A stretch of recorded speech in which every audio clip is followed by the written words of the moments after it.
గ్రామీణ ప్రాంతాలలో, తండాలలో, గూడాలలో, మారుమూల పల్లెల్లో డే స్కూల్స్ కావచ్చు, రెసిడెన్షియల్ స్కూల్స్ కావచ్చు, 29,000 పైచిలకు స్కూల్స్ ఉన్నాయి అధ్యక్ష. దాదాపు 5,000 పైచికు స్కూళ్ళు, సింగిల్ టీచర్ స్కూల్స్ ఆనాడు తండాలలో, గూడాలలో వాళ్ళు మూసేసారు అధ్యక్ష. ఆ స్కూళ్ళు మూసేస్తే ఆ స్కూళ్లను ఎవరికో కాంట్రాక్టర్లు అక్కడ పనులు చేస్తుంటే ఆ స్కూళ్ళ నిర్వహణ సరిగ్గా లేకపోవడం వల్ల మహిళా సంఘాలకు, ఆడబిడ్డలకు అమ్మ ఆదర్శ పాఠశాల పేరు మీద ఆ స్కూళ్ళ రిపేర్స్, రినోవేషన్, మెయింటెనెన్స్ మొత్తం ఆడబిడ్డలకు ఇచ్చి స్కూల్లో టీచర్లకు అక్కడ ఊడ్చేదానికి అటెండర్లు లేకపోతే ఆ డబ్బులు కూడా ఆడబిడ్డలకి ఇచ్చి ఈరోజు పాఠశాల నిర్వహణ ఆడబిడ్డలకు ఇచ్చినాం అధ్యక్ష.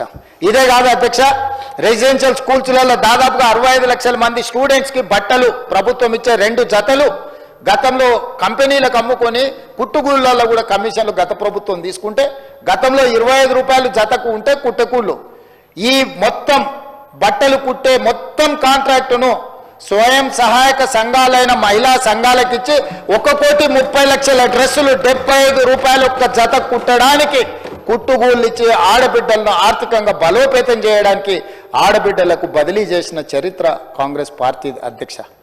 ఇదే కాదు అధ్యక్ష, ఆడబిడ్డల్ని 1,00,00,000 మందిని కోటీశ్వరులను చెయ్యాలని ఏదైతే లక్ష్యంతో ముందుకు వెళ్తున్నామో ఈనాడు 65 లక్షల మంది ఈరోజు మనకు మహిళా సంఘాలలో సభ్యులు ఉన్నారు అధ్యక్ష.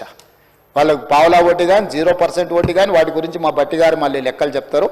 వాళ్ళని ఈరోజు కోటీశ్వరులను చేయాలన్న ఆలోచనతో మంత్రులు పొన్నం ప్రభాకర్ గారు ఆర్థిక మంత్రి గారితో మాట్లాడి 1000 ఆర్టీసీ బస్సులు ప్రైవేట్ వాళ్ళ నుంచి రెంట్కు తీసుకోకుండా 1000 ఆర్టీసీ బస్సులు ఆడబిడ్డలకు కొనిచ్చి ఆర్టీసీ కార్పొరేషన్కి వాటిని కిరాయి పెట్టి 77,000 రూపాయలు ప్రతి నెల వాళ్ళకు వచ్చేటట్టుగా చేసి వాళ్ళని లక్షాధికారులు కోటీశ్వర్లు చేయడానికి 1000 ఆర్టీసీ బస్సులు ఆడబిడ్డలకు ఇచ్చినాం అధ్యక్ష.